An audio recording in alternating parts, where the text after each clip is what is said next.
மூன்றாம் நாள் உயிரோடு வந்தீங்க. இயேசுவே என் பாவங்களை மன்னிங்க, என் கணவருடைய பாவங்களை மன்னிங்க, என் பிள்ளைகளுடைய பாவங்களை மன்னிங்க.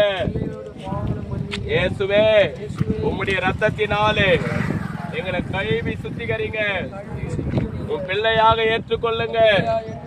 இயேசுவே எங்கள் ஆண்டவர், இயேசுவே எங்க ரட்சகர், இயேசுவே எங்க பிள்ளைகளை ஆசீர்வதிங்க.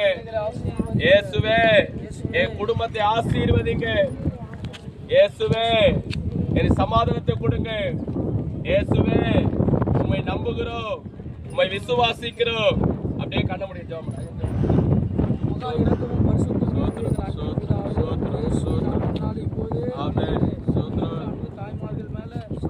சகோதரிகள் மேல உங்க வல்லமை இறங்கட்டும் ராஜா.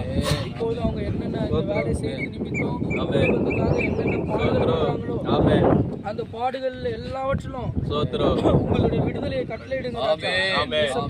அவங்க குடும்பத்தின் தேவைகளை சந்திங்க, கையின் பிரயாசத்தை ஆசீர்வதிங்க. குடும்பத்துல என்னென்ன பிரச்சனையோடு வேதனையோடு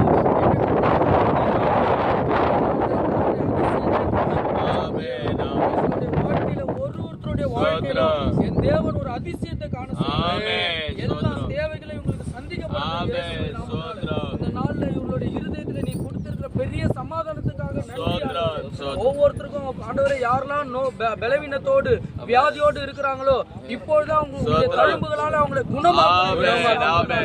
இயேசுவின் நாமத்திலே இப்பொழுது அவங்க குடும்பங்கள வாழ்க்கையில சுகம் உண்டாகும்.